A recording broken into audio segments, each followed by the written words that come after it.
దేవునికి స్తోత్రం. మీ అందరికీ వందనాలు. ఈ దినం కొరకు ఏర్పరచబడినటువంటి లేఖన భాగం చదువుకుందాం రండి. అపోస్తుల కార్యం 4వ అధ్యాయం 3వ వచనం. వారిని బలాత్కారంగా పట్టుకొని సాయంకాలం అయినందున మరునాటి వరకు వారిని కావలిలో ఉంచి. ఆమేన్. దేవునికి స్తోత్రం. హల్లెలూయా. Praise the Lord. షాలోమ్. మారనాథ. మీ అందరికీ ప్రత్యేకమైన వందనాలండి. ప్రభు మనల్ని అధికంగా ప్రేమిస్తున్నాడు. ఆయన తన రాకడ కొరకు మనల్ని సిద్ధపరుస్తున్నాడు. మనం ఆయనతో కూడా నిత్యత్వంలో ఉండాలని ఆయన ఆశపడుతున్నాడు. At any cost he want to take us to heaven. ఎంత వెలైనా చెల్లించి, గొప్ప వెలను చెల్లించి మనకు రక్షణ ఇచ్చాడు, గొప్ప రక్షణ ఇచ్చాడు. He paid a great cost. తన ప్రాణాన్ని అర్పించాడు. ఎవరూ చేయలేని పని, ఎవరూ చేయలేని సాహసం ఆయన చేశాడు. తన కుమారుని అనుగ్రహించుటకు ఆయన వెనుతీయలేదు. ఆయన మృతికి అప్పగించాడు. అటువంటి గొప్ప దేవుడిని మనం కలిగి ఉన్నాం. అటువంటి గొప్ప దేవుడిని మనం సేవిస్తున్నాం. దయచేసి మీ ప్రార్థన మనవులు, ప్రేయర్ రిక్వెస్ట్ తెలియజేయాల్సిందిగా కోరుతున్నాం. బిడ్డలకి ఎగ్జామ్స్ జరుగుతున్నాయి. కొంతమంది ఎగ్జామ్స్ అయిపోయినాయి, ఇంకా కొంతమందికి ఎగ్జామ్స్ జరుగుతున్నాయి. కనుక ఎగ్జామ్స్ రాస్తున్న బిడ్డలు చక్కగా రాయాలి. ఎగ్జామ్స్ రాసిన వాళ్ళకి మంచి రిజల్ట్స్ రావాలి. నూతనమైనటువంటి అకాడమిక్ ఇయర్లో, నూతనమైనటువంటి విద్యా సంవత్సరంలో వారు ఇంకా గత సంవత్సరం కన్నా చక్కగా ముందుకు వెళ్ళాలి. ఇంచుమించు మన బిడ్డలు మన భవిష్యత్తు లాంటి వాళ్ళు. వారు లైఫ్లో ఎలా సెటిల్ అవుతారో తెలియదు మనకు. వాళ్ళ గురించి మనం ఎన్నో విజన్స్ ఉన్నాయి, ఎన్నో డ్రీమ్స్ ఉన్నాయి. అవన్నీ నెరవేరుతాయో లేదో తెలియదు. వాళ్ళ వాలకం చూస్తుంటే ఈ రోజుల్లో పిల్లలు టీవీలకో, మొబైల్స్కో, ఆటలకో, భౌతికమైన వాటికో వాళ్ళు సమయాన్ని కేటాయిస్తున్నారు. వాళ్ళ స్పిరిచువల్ లైఫ్స్లో వెనకబడి ఉన్నారు. అలాగని సెక్యులర్ లైఫ్లో, స్టడీ లైఫ్లో ఏదో ఎక్సెల్ అవుతున్నారంటే అది లేదు. మన బిడ్డలు మనకు భారం కాకూడదు. వాళ్ళ పట్ల మనకు బాధ్యత ఉంది. మన బిడ్డలు నశించిపోకూడదు. అలనాడు అంతఃపురంలో, ఫరో యొక్క అంతఃపురంలో మోషే గారు చెప్పినట్లుగా, ఒక్క మాట చెప్తున్నాను సార్, గుర్తుపెట్టుకోండి. మీరు ఇన్ని ఆటంకాలు చెప్పినప్పుడు నేను ఒకటే చెప్తున్నాను, ఒక్క డెక్కయు విడవబడకూడదు. మన బిడ్డలు ఎవ్వరూ నశించిపోవడానికి వీల్లేదు. దేవుడు అనుగ్రహించే రక్షణ పొందాలి. వాళ్ళు ఆత్మీయంగా ఎదగాలి, ఆత్మలో ఆనందించాలి. వాళ్ళు మార్కులు తెచ్చారు మిషన్లుగా వాళ్ళని భావించడానికి వీలేదు. వాళ్ళు మార్కులు తెచ్చారు, ర్యాంక్స్ తెచ్చారు, మంచి పేరు తెచ్చారు, దట్స్ ఓకే, బాగానే ఉంది. కానీ వాళ్ళ లక్ష్యం, వాళ్ళ జీవిత లక్ష్యం, వాళ్ళ పర్పస్ ఆఫ్ లైఫ్ ఇది మాత్రమే కాదు. వాళ్ళకి ఇంకా వాళ్ళ పట్ల దేవుని యొక్క ఉద్దేశాన్ని అర్థం చేసుకోవాలి. స్టడీస్కి అతీతంగా వాళ్ళ యొక్క పర్పస్ ఏంటో మనం తెలియజేయాలి. వాళ్ళు తమ జీవిత లక్ష్యాన్ని వాళ్ళు గ్రహించగలిగి ఉండాలి. ఏదో చదువుకున్నాం, పెళ్లి చేసుకున్నాం, బిడ్డలు కన్నాం, వాళ్ళని చదివించుకుంటున్నాం కాదు, దీనికోసం కాదు. మన పిల్లలు వాళ్ళ యొక్క జీవిత పరమార్థాన్ని అర్థం చేసుకోవాలి. సరే, దేవునికి స్తోత్రం. మనం ఈ సమయంలో మన దేవుని వాక్యాన్ని ధ్యానించుకుందాం. నిన్నటి ఎపిసోడ్లో కలిగినటువంటి కార్యాలు, హ్యాపెన్ థింగ్స్, ఏమేం జరిగాయి. యేసు అనేటువంటి నామాన్ని బట్టి 6 కార్యాలు జరిగాయని, యేసు అనే నామాన్ని బట్టి కేవలం 6 కార్యాలు మాత్రమే జరుగుతాయని కాదు, ఆయన ద్వారా అనేకమైన కార్యాలు జరుగుతాయి. వాటిలో కొన్ని కార్యాలు చూసాం. ఒకటి పునరుత్థానం, అనగా స్పిరిచువల్ రిజరెక్షన్, అనగా ఫిజికల్ రిజరెక్షన్ కూడా, అనగా ఎండ్ టైమ్ రిజరెక్షన్. ఒక యూనివర్సల్ రిజరెక్షన్, ఒక సార్వత్రికమైనటువంటి పునరుత్థానపు అనుభవం. యోహాను సువార్త 5వ అధ్యాయంలో చచ్చిపోయిన వాళ్ళు తిరిగి లేస్తారు. మృతుల పునరుద్ధానం. మృతుల పునరుద్ధానం ఆటోమేటిక్గా జరుగుతుంది కాదు.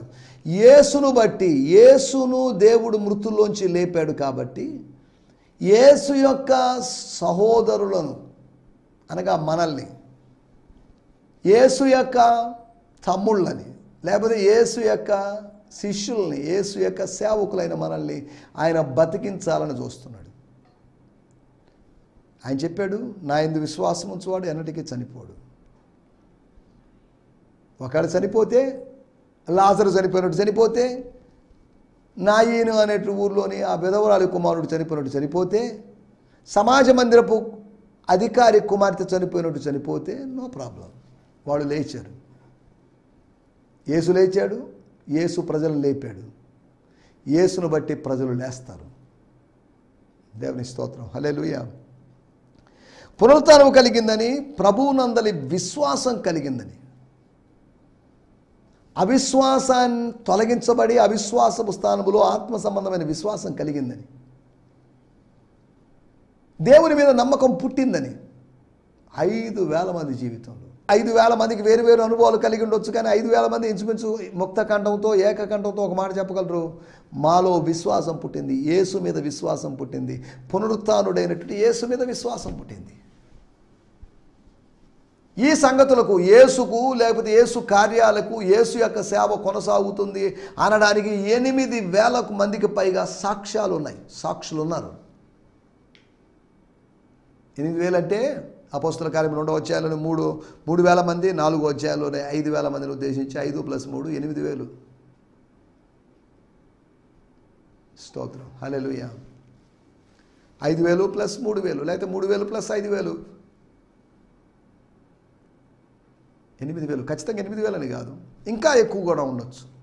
అంటే ఈ 3,000కి 5,000కి మధ్యలో జరిగిన సంఘటనల ద్వారా మధ్యలో ఏం జరిగిందంటే 2వ అధ్యాయం 43వ వచనంలో, అప్పుడు ప్రతి వానికి భయము కలిగెను, మరియు అనేక మహత్కార్యములు సూచకులను అపోస్తుల ద్వారా జరిగెను. అనేకం జరిగింది అంటున్నాడు, కానీ ఇక్కడ అనేకమైన విషయాలు ప్రస్తావించబడలేదు. యేసు ద్వారా అనేకమైన విషయాలు జరిగాయి, ఇవి ప్రస్తావించబడలేదు. కొన్నే ప్రస్తావించబడ్డాయి, చాలా కొన్ని. అలాగే స్తోత్రం, హల్లెలూయా, అపోస్తుల ద్వారా అనేకమైనటువంటి కార్యాలు జరిగాయి. అవన్నీ కూడా అపోస్తుల కార్యములో రాయబడలేదు. అపోస్తుల కార్యములు అపోస్తుల ద్వారా దేవుడు జరిగించినటువంటి కార్యాలు కేవలము శారీరక స్వస్థతలే కాదు, అపోస్తుల ద్వారా జరిగిన సంఘస్థాపన, అపోస్తుల ద్వారా జరిగిన సువార్తీకరణ, అపోస్తుల ద్వారా జరిగిన వేరు విషయాలు. దేవుని స్తోత్రం, హల్లెలూయా. ప్రభు ద్వారా రక్షణ పొందుకుంటున్నారు, రక్షణ అనుభవంలోకి వచ్చారు. అది జరిగింది. తర్వాత ప్రభు ద్వారా ప్రభువును బట్టి ప్రార్థన జరిగిందని, అంతేకాకుండా ప్రభువును బట్టి అనగా ప్రభువుకు ప్రార్థించడాన్ని బట్టి ఒక ప్రకంపన కలిగిందని, వారు ప్రార్థన చేయగానే వారు కూడి ఉన్న చోటు కంపించెను. ఎటువంటి ముందస్తు హెచ్చరిక లేకుండా, ఎటువంటి ఇమాజినేషన్కి అవకాశం లేకుండా అక్కడ ప్రకంపన కలిగింది, అక్కడ ఒక షేకింగ్ కలిగింది. దేవుని స్తోత్రం. యేసు కదిలించాడు. సృష్టికర్త అయిన వాడు భక్తుల యొక్క ప్రార్థన విని, భక్తుల యొక్క ప్రార్థన బట్టి, ఇక్కడ 8,000 మంది ప్రార్థన చేశారని నేను అనలేదు. ఒకళ్ళు చేస్తుంటారేమో, ఒకళ్ళు ఎక్కువ మంది చేస్తుంటారేమో, లేదా తక్కువ చేస్తుంటారు. ఇవన్నీ నంబర్స్, ఎగ్జాక్ట్ నంబర్స్ అనే దానికోసం మనం ఫైటింగ్ చేయడం లేదు. దాని గురించి ఆర్గ్యుమెంట్స్, డిస్కషన్లోకి మనం వెళ్ళలేదు. దేవుని స్తోత్రం, హల్లెలూయా. మనం ఆలోచిస్తున్న విషయాలు తర్వాత ప్రభు కృప కలిగింది. కృప కలుగునుగాక, కృప కలుగునుగాక, కృప కలుగునుగాక మాట ఎక్కడైనా మీరు విన్నారో లేదో మరి నాకు తెలియదు, కానీ వినుంటారు. జకర్యా గ్రంథము 4వ అధ్యాయంలో చెరుబ్బాబేలు రాయి మీద రాయి నిలబెడుతూ ఉండగా ఎన్ని రాళ్ళు పెట్టాడో మరి తెలియదు, ఎన్ని వందల రాళ్ళు పెట్టాడో, ఎన్ని వేల రాళ్ళు పెట్టాడో మరి తెలియదు. ఆ రాళ్ళు పెడుతున్నప్పుడు ఒక్కో రాయికి కృప కలుగునుగాక. 136వ కీర్తనలో ఆయన కృప నిరంతరముండును, ఆయన కృప నిరంతరముండును, ఆయన కృప నిరంతరముండును అనే మాట 26 సార్లు పైగా కనిపిస్తుంది. అనగా ఒక్కో విషయాన్ని వివరించినప్పుడు ఆయన కృప నిరంతరము, ఒక్కో సంఘటన చెప్పినప్పుడు ఆయన కృప నిరంతరముండును.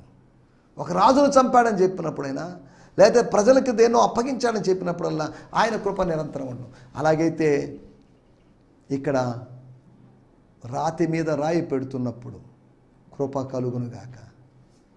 మన జీవితాల్లో దైవ కృప కలగాలి. స్తోత్రం. ఎందుకు అంటే అక్కడ రాయబడింది, ఇదిగాక అపోస్తులు బహుబలంగా ప్రభు అయిన యేసు పునరుత్థానమును గూర్చి సాక్ష్యం ఇచ్చింది. దైవ కృప కొందరి యందు కాదు, అందరి యందు అధికముగా ఉండెను. కృప అధికంగా ఉండెను, కరెన్సీ అధికంగా ఉండెను కాదు, grace. They got more grace. కృప వెంబడి కృపను వాళ్ళు అనుభవిస్తూ ఉన్నారు. సంఘము ప్రతిరోజు day by day they are receiving grace upon grace. నిన్నటి కృప కాదు నేటి కృప, నేటి కృప కాదు రేపటి కృప. నిన్నటి కృప, నేటి కృప, రేపటి కృప అని 3 కృపలు ఉన్నాయని కాదు నా మాటలేక ఉద్దేశం. Every day they were renewing themselves by receiving grace. వాళ్ళు నూతనపరచబడ్డారు. వీటి గురించి మనం గత ఎపిసోడ్లో ఆలోచించాం. రండి, ఈ సమయంలో మనం ఈ దినం కొరకై ఏర్పాటు చేయబడిన లేఖన భాగాన్ని చదువుకుందాం. మీ వ్యక్తిగతమైన ధ్యానాలు ముగించుకొని అలర్ట్గా లేదా శ్రద్ధగా కూర్చున్నారని నేను భావిస్తున్నాను. ఎందుకంటే దేవుని సన్నిధిలో గడపడం ప్రాముఖ్యం, దేవుని వాక్యం వినడం ప్రాముఖ్యం.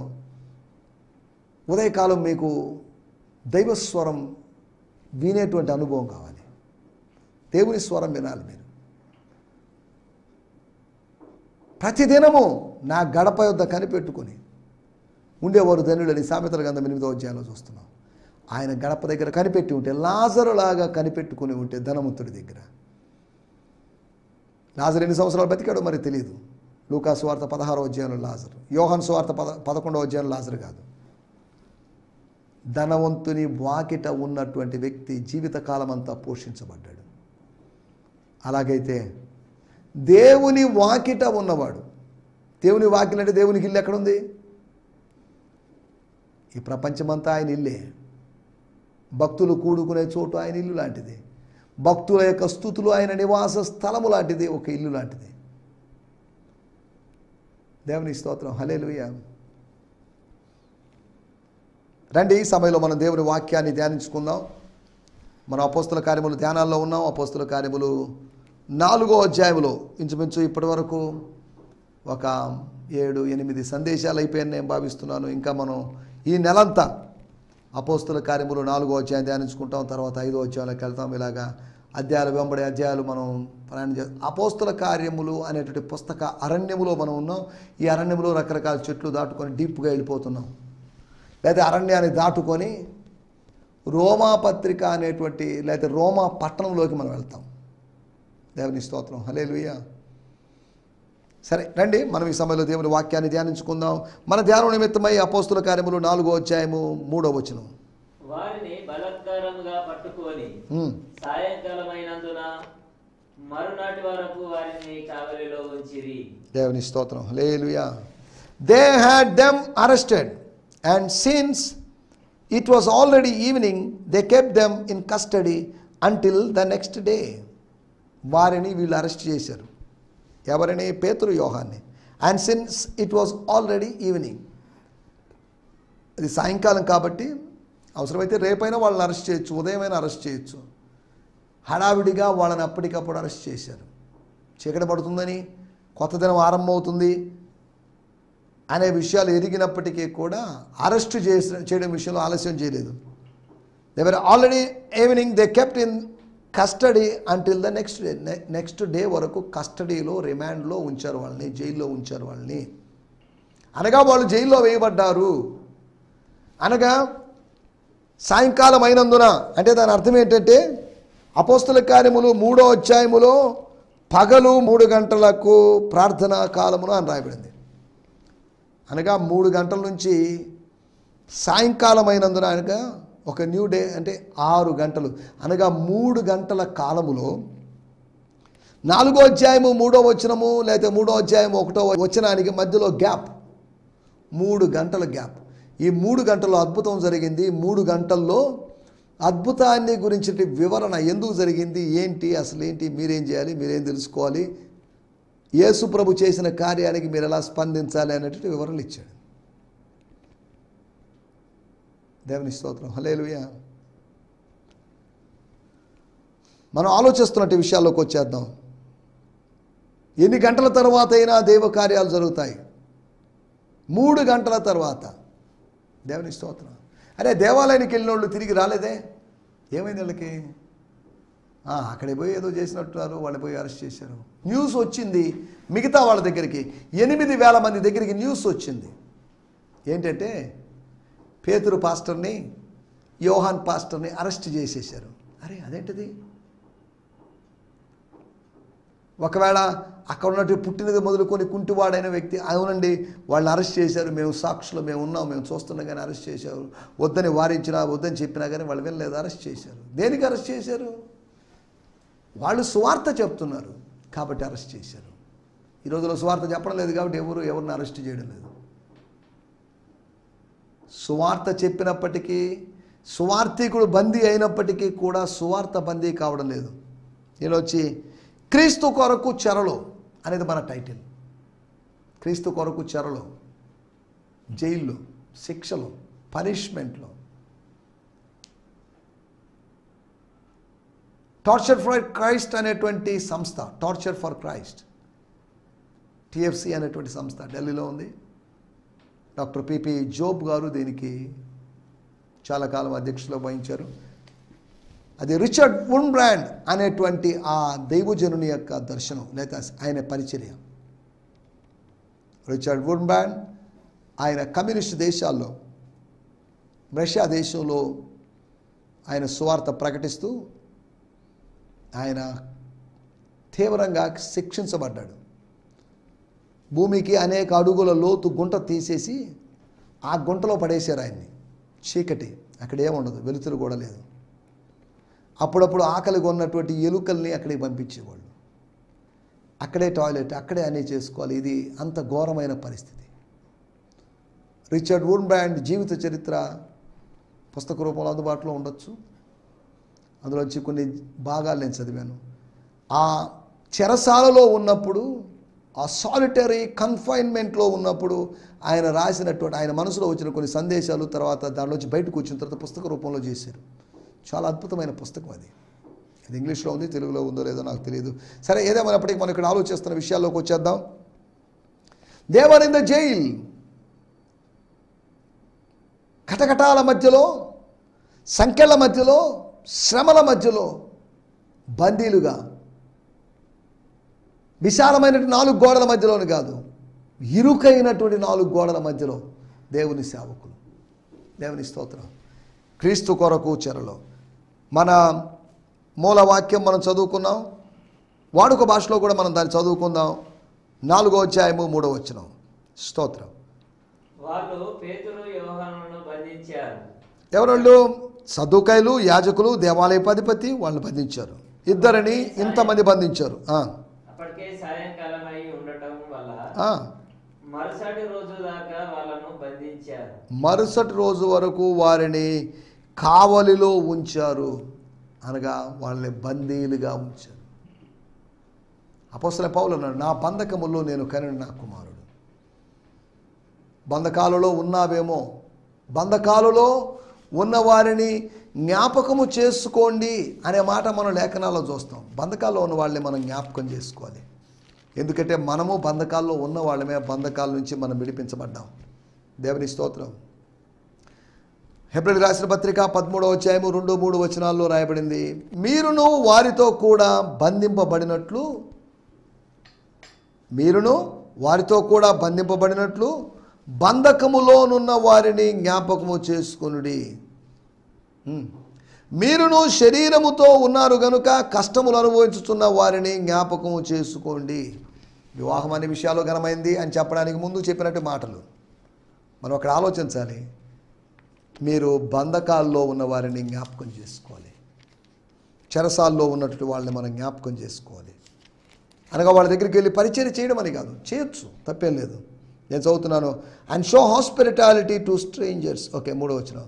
Identify with those who are in prison as though you were there suffering with them and those who are mistreated as if you could feel their pain. వాళ్ళ వేదన, వాళ్ళ నొప్పిని మీరు అనుభవిస్తున్నట్లుగా, మీరు బందీలైనట్టుగా. స్తోత్రం. హల్లెలూయా. ఇందులో వచ్చే 4 విషయాలు మీకు జ్ఞాపకం చేస్తాను. అపోస్తుల కార్యములు 4వ అధ్యాయం 21వ వచనం. ప్రజలందరూ జరిగిన దానిని గురించి దేవుని మహిమపరచుచుండిరి గనుక సభవారు ప్రజలకు భయపడి వీరిని క్షమించి ఆ. విధమేమియు వీరిని శిక్షించు విధమేమియు కనుగొనలేక వీరిని గట్టిగా బెదిరించి శిక్షించు విధమేమియు కనుగొనలేక వీరిని గట్టిగా బెదిరించి విడుదల చేయి. ఇంకోసారి చెప్పారు, కుదరదు, ఒప్పుకోం, మేము ఇప్పుడు వదిలేస్తాం. This is last and final warning, లేకపోతే first last and final warning అన్నట్టుగా.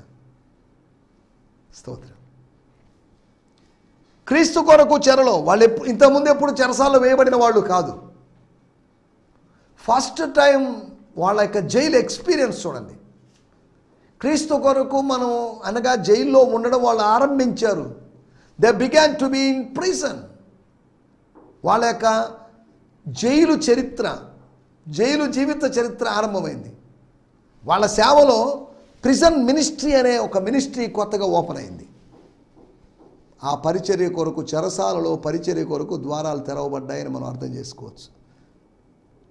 క్రీస్తు కొరకు చెరలో ఉన్నవారు శాశ్వతంగా అక్కడే ఉండరు, అందులోంచి విడుదల కలుగుతుంది, విడిపించబడతారు.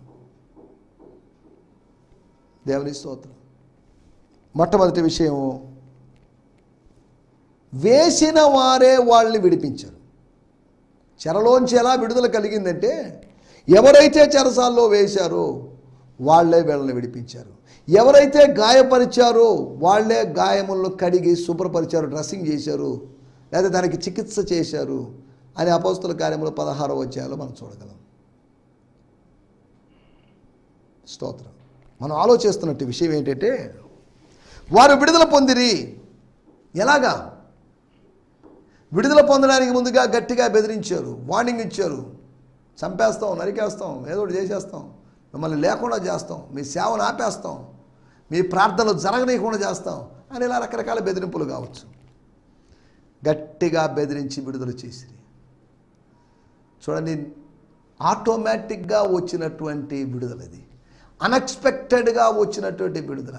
ఈ రాత్రి అంతా ఉండాల్సి వస్తుంది ఉన్నారు. మరుసటి రోజు వాళ్ళు పంపించబడ్డారు. దేవుని స్తోత్రం. దేవుడు అద్భుతం చేసినప్పుడు శత్రువు తనంతట తాను నిన్ను చెరలోంచి చెరసాల్లోంచి విడిపిస్తాడు. శత్రువు కూడా నీ కొరకు నీ పక్షాన పనిచేస్తాడు. శత్రువు కూడా నీ పక్షాన పనిచేసేటట్టు దేవుడు చేస్తాడు. దేవుని స్తోత్రం. హల్లెలూయా. మొట్టమొదటి విషయము, వేసిన వారే విడిపించారు. రెండో విషయం, అపోస్తల కార్యములు 5వ అధ్యాయము 19వ వచనం. అయితే ప్రభుదూత రాత్రి వేళ ఆ చెరసాల తలుపులు తీసి వారిని వెలుపలికి బయటికి తీసుకొచ్చి వెళ్ళి దేవాలయములో నిలబడి ఈ జీవమును కూర్చిన మాటలన్నీ జైలు నుంచి విడుదల పొంది ఇంటికి వెళ్ళండి, జైలు నుంచి విడుదల పొంది స్వజనులతో గడపండి, సంతోషించండి అని కాదు. ఈ జీవాన్ని గురించినటువంటి, యేసు యొక్క జీవాన్ని గురించినటువంటి, ఆయన యొక్క శాశ్వత జీవాన్ని గురించినటువంటి విషయాలు మీరు బోధించండి. జైల్లో ఉన్నా బోధిస్తాం, జైల్లోంచి బయటికి వచ్చినా బోధిస్తాం. బోధించకుండా ఉండలేము, బోధించకుండా ఉండలేరు బోధకులు. స్తోత్రం. హల్లెలూయా. రెండో విషయము, ప్రభు దూత వారిని తప్పించాడు. The angel of the Lord delivered them. ప్రభు దూత. స్తోత్రం. హల్లెలూయా. ఒకటి, ప్రజలే ప్రత్యర్థులే వారిని విడిపించారు. రెండోది, ప్రభు దూత వారిని విడిపించాడు. మూడో విషయాన్ని నేను మీకు జ్ఞాపకం చేస్తాను. అపోస్తల కార్యములు 9వ అధ్యాయము 25వ వచనంలో మనం గమనిస్తే, వివరించే సమయం లేదు గనుక, రాత్రి వేళ అతనిని తీసుకొని పోయి గంపలో ఉంచి గోడగుండా అతనిని క్రిందికి దింపిరి. దేవుని స్తోత్రం. ఒక ప్రాంతంలో ఇక్కడ రాయబడింది, వారి ఆలోచన సౌలునకు తెలియవచ్చును, వారు అతన్ని చంపవలని రాత్రింబగళ్ళు ద్వారముల యొద్ద కాచుకొని చుండ్రి. వాళ్ళ మీద నిఘా వేసి వాళ్ళ మూమెంట్స్ను గురించి, వాళ్ళని ఎప్పుడు బంధిద్దామా, ఎప్పుడు చంపుదామా అనేటువంటి ఆలోచనతో, వారిని శిక్షిద్దామని కాదు, చంపుదామని. గనుక అతని శిష్యులు రాత్రివేళ అతన్ని తీసుకొని పోయి గంపలో ఉంచి గోడ గుండా అతన్ని కిందకు దింపిరి. గంపలో ఒక వస్తువును, చిన్న జంతువును పెట్టి దించినట్లుగా. దేవుని స్తోత్రం. హల్లెలూయా. మూడోది, ప్రభువు బిడ్డల ద్వారా వాళ్ళకి విడుదల కలిగింది. చెరలో ఉన్న వారికి విడుదల, చెరలో ఉన్న వారికి విడుదల ప్రకటించడానికి మనుష్య కుమారుడు మెస్సియా ఈ లోకానికి వచ్చాడు.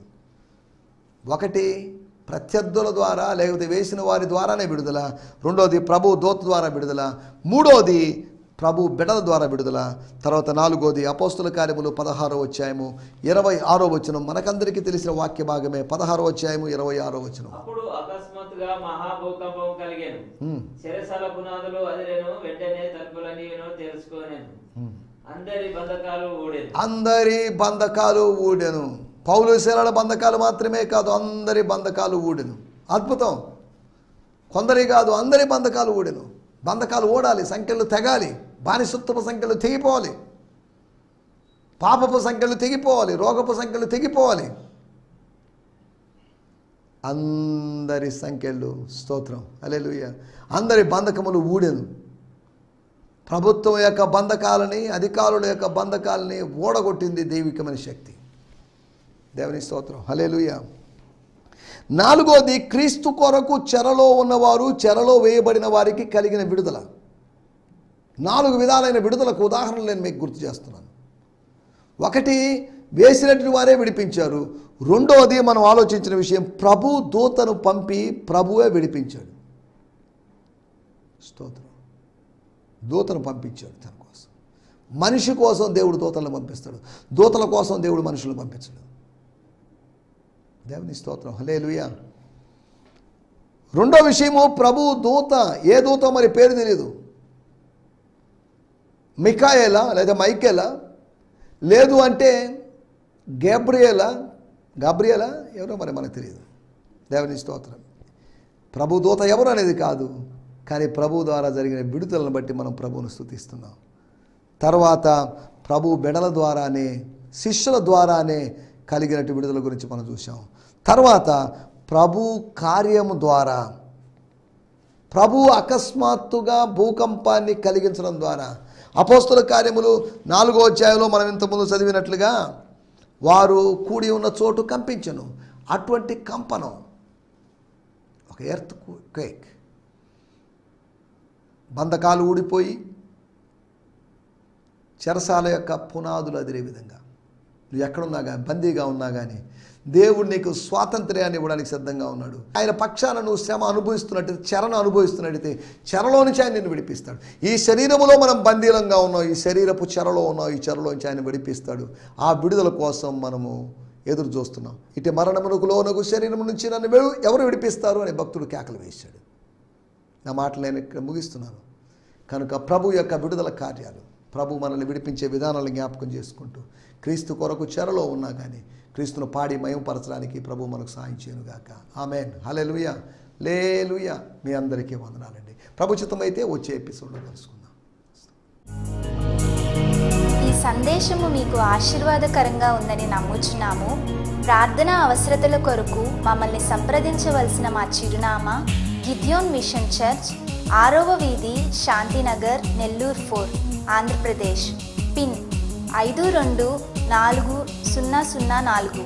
మా ఫోన్ నంబర్లు 7036443613 మరి ఒక నంబర్ 9392293010. మా ఈమెయిల్ ఐడి gfihmi2015@gmail.com. దేవుడు మిమ్మును ఆశీర్వదించునుగాక. ఆమేన్.